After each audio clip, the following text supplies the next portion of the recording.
بسم اللہ الرحمن الرحیم۔ السلام علیکم۔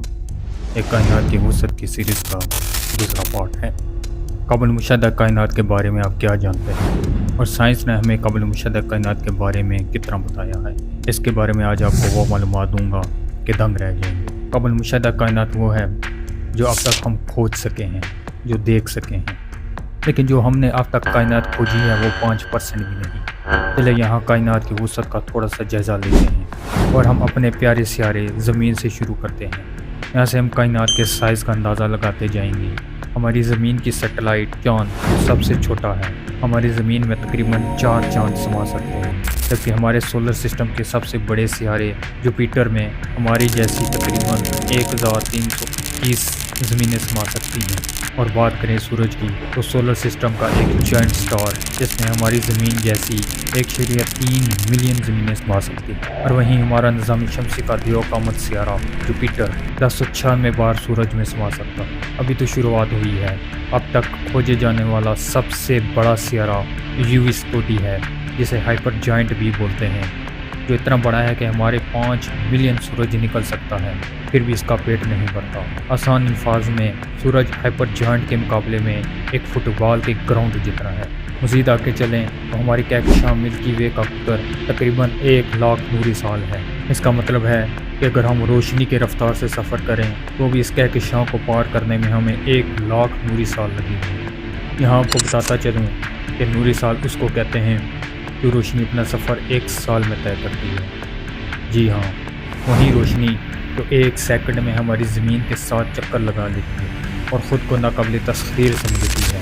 یہ کہکشاں اربوں ستاروں، سیاروں اور دیگر فلکی اجسام پر مشتمل ہے۔ ملکی وے سے دگنی بڑی کہکشاں اینڈرومیڈا ہے، جو 2,20,000 نوری سال کے قطر پر مشتمل ہے۔ اس سے بڑی کہکشاں NGC 6872 ہے، جو ملکی وے سے 5 گنا بڑی ہے۔ اس سے آگے چلیں تو ہرکولیس A، جو کہ 1.5 ملین نوری سال پر محیط ہے، اور ہماری 15 ملکی ویز میں سما جائے۔ اب یہ تعداد اتنی زیادہ ہے کہ ان کے سائز کے اعتبار سے موازنہ بہت ہی مشکل ہے۔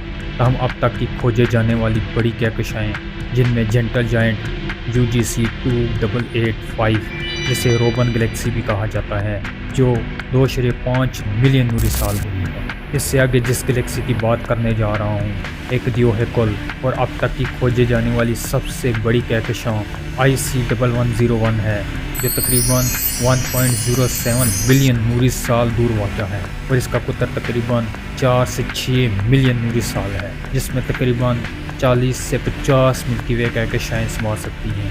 لیکن یہ ٹائٹل 2022 میں اس سے الکینس نے لے لیا، جو کہ 16.5 ملین سال بڑی ہے، اور اس سے بڑی گلیکسی اب تک نہیں کھوجی جا سکی، اور یہ زمین سے 3 بلین لائٹ ایئر دوری پر ہے۔ اور یہ اتنا فاصلہ ہے کہ ہماری ملکی وے گلیکسی ایک لائن میں 30,000 بار سما جائے۔ سائنسدانوں نے اندازہ لگایا ہے کہ کائنات میں تقریباً 2 ٹریلین کہکشائیں موجود ہیں۔ یہ تعداد مسلسل بڑھ رہی ہے کہ نئی کہکشائیں دریافت ہوتی رہتی ہیں۔ جدید سائنسی نظریات کی روح سے ہماری کائنات اب بھی پھیل رہی ہے، گویا سیارے، ستارے اور سبھی فلکیاتی اجسام ایک دوسرے سے دور ہو رہے ہیں۔ انسان ابھی تک ایسی طاقتور دوربین نہیں بنا پایا جو کائنات کی آخری حد تک دیکھ سکے۔ جیسے کہ قرآن مجید میں ارشاد باری تعالیٰ ہے کہ آسمان کو ہم نے اپنے ہاتھوں سے بنایا اور ہم اس سے مزید وسعت دے رہے ہیں۔ الکینس سے پہلے خلا میں اب تک کھوجی جانے والی سب سے بڑی چیز گریٹ رنگ ہے۔ یہ کہکشاؤں کا ایک جرمٹ ہے جسے کائنات کا عظیم راز قرار دیا گیا ہے۔ اس کا قطر تقریباً 1.3 بلین نوری سال ہے۔ یہ جرمٹ اتنا بڑا ہے کہ یہ کائنات کے بارے میں ہماری سمجھ پر سوالیہ نشان لگا دیتا ہے۔ یہ انگوٹھی نما کہکشاؤں کا جرمٹ ہے جو کائنات کے بارے میں ہماری موجودہ علم کو چیلنج کرتا ہے، اور اس کی وضاحت کرنا آسان نہیں۔ یہ تو وہ کائنات ہے جو ہم مکمل کھوج بھی نہیں سکے۔ اگر کائنات کے مزید وسعت کی بات کریں تو ہمارا آسمان دنیا اتنا بڑا ہے کہ ہم 5% بھی نہیں کھوج سکے۔ لیکن اس سے بھی حیران کن بات یہ ہے کہ ہمارا پہلا آسمان، یہ کہکشائیں، یہ ستارے اور سیارے، یہ تمام مل کر دوسرے آسمان کی نسبت ایسے ہیں جیسے کہ صحرا میں پڑی ایک انگوٹھی۔ یعنی یہ آسمان دنیا، اس میں موجود تمام چیزیں دوسرے آسمان کی نسبت ایک سکے کے برابر ہیں۔ اور اس سے بھی حیران کن بات یہ ہے کہ ہمارا دوسرا آسمان تیسرے آسمان کی نسبت بالکل ایسی ہی ہے جیسے کہ صحرا میں پڑی ایک انگوٹھی۔ بات یہاں تک نہیں رکتی، اور یہی سلسلہ تیسرے، چوتھے، پانچویں، چھٹے اور ساتویں اور ہر اوپر والا آسمان نیچے والے آسمان سے اتنا زیادہ بڑا ہے جیسے کہ صحرا میں پڑی ایک انگوٹھی۔ عقل دنگ رہ جاتی ہے کہ ہمارا آسمان اور یہ دنیا ساتویں آسمان کی نسبت ایک ایٹم سے بھی چھوٹی ہے۔ یہ بات تو ان کے سائز کی ہو رہی ہے، لیکن ان کے درمیان موجود فاصلے کی نہیں۔ آگے چل کر میں اس پر بھی روشنی ڈالوں گا۔ بات یہاں ختم نہیں ہوتی، کیونکہ آسمانوں سے اوپر ایک نئی دنیا شروع ہو جاتی ہے۔ ساتویں آسمان سے اوپر کرسی، جس کی وسعت ساتوں آسمان کی نسبت ایسی ہے جیسے صحرا میں پڑا کوئی چھلا یا انگوٹھی۔ اب یہ کرسی کس طرح کی حیت اور شکل اور سائز کی ہے، اس کا علم اللہ پاک کی ذات کو ہے۔ اس کرسی کے اوپر 500 سال کی مسافت پر پانی ہے۔ یہ 500 سال کتنے ہوتے ہیں اس کے متعلق آگے چل کر بات ہوگی۔ اب یہ پانی اتنا وسیع و عریض ہے کہ عقل اس کا ادراک نہیں کر سکتی، اور اس کا اصل علم تو صرف اللہ رب العزت کے ہی پاس ہے۔ تاہم ناقص عقل اور انسانی فہم کے لیے یہ تصور کیا جا سکتا ہے کہ تمام آسمان اور کرسی اس میں سما جائیں۔ اللہ پاک کا عرش معلیٰ پانی کے اوپر ہے، اور اس عرش پر اللہ تبارک تعالیٰ کے ذات اپنے جلال کے مطابق مستوی ہے، جیسے اس کی شان کے لائق ہے۔ عرش کا پانی پر ہونے کے متعلق قرآن پاک کی سورہ ہود آیت نمبر 7 میں بھی ذکر ملتا ہے۔ عرش کی فضیلت کرسی پر ایسے ہی ہے جیسے صحرا کے چھلے پر، یعنی عرش کی وسعت صحرا کی طرح اور کرسی اس میں ایک انگوٹھی کی مانند ہے۔ جیسا اللہ تبارک و تعالیٰ قرآن میں فرماتا ہے، اس کی کرسی کی وسعت نے زمین اور آسمان کو گھیر رکھا ہے، اور اللہ تعالیٰ نے ان کی حفاظت سے نہ تھکتا ہے نہ اکتاتا ہے۔ وہ تو بہت بلند اور بہت بڑا ہے۔ کرسی اور عرش کی وسعت کے متعلق حدیث مبارک بھی ہے، اور ان تمام باتوں کی تصدیق کرتی ہے۔ ابو ذر غفاری رضی اللہ عنہ سے مروی ہے، کہتے ہیں کہ میں مسجد الحرام میں داخل ہوا، رسول اللہ صلی اللہ علیہ وسلم کو تنہا دیکھا۔ میں آپ صلی اللہ علیہ وسلم کے پاس آ کر بیٹھ گیا۔ میں نے کہا، اے اللہ کے رسول صلی اللہ علیہ وسلم، آپ پر کون سی آیت نازل ہوئی ہے جو افضل ہو؟ آپ صلی اللہ علیہ وسلم نے فرمایا، آیت الکرسی۔ ساتوں آسمان اس کرسی کے مقابلے میں اس طرح ہیں جس طرح کسی صحرا میں کوئی چھلا پڑا ہو، اور عرش کی فضیلت کرسی پر اس طرح ہے جس طرح اس صحرا کی فضیلت اس چھلے پر ہے۔ عرش کو 8 فرشتوں نے اٹھایا ہوا ہے۔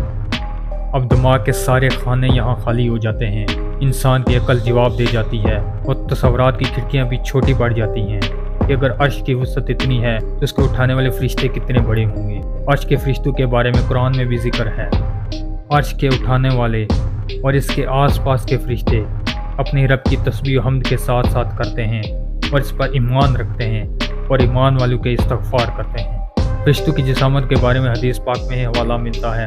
حضرت جابر بن عبداللہ رضی اللہ تعالیٰ عنہ سے روایت کرتے ہیں، رسول اللہ صلی اللہ علیہ وسلم نے فرمایا، مجھے کہا گیا کہ میں تمہیں حاملین عرش میں سے ایک فرشتے کے متعلق بتاؤں۔ بلا شبہ اس کے کانوں کی لو سے اس کے کندھے تک کا فاصلہ 700 سال کے سفر کے برابر ہے۔ ان 8 فرشتوں کا ذکر ایک اور حدیث میں بھی ملتا ہے، یہاں ان کی شکل کے بارے میں بتایا گیا ہے۔ رسول اللہ صلی اللہ علیہ وسلم نے فرمایا، پھر 7ویں آسمان کے اوپر ایک سمندر ہے، اس کے اوپر کے حصے اور نیچے کے حصے کے درمیان اتنا فاصلہ ہے جتنا ایک آسمان سے دوسرے آسمان تک ہے۔ اس سے اوپر 8 مینڈے عرش اٹھانے والے فرشتے ہیں، جن کی صورت مینڈو کی سی ہے۔ ان کے کھروں اور گھٹنوں کے درمیان اتنا فاصلہ ہے جتنا ایک آسمان سے دوسرے آسمان تک ہے۔ پھر ان کی پشتوں پر عرش الہی ہے، اس کے اوپر کے حصے اور نیچے کے حصے کے درمیان اتنا فاصلہ ہے جتنا ایک آسمان سے دوسرے آسمان تک ہے۔ پھر اللہ اس سے بھی اوپر ہے، وہ برکتوں والا اور بلندیوں والا ہے۔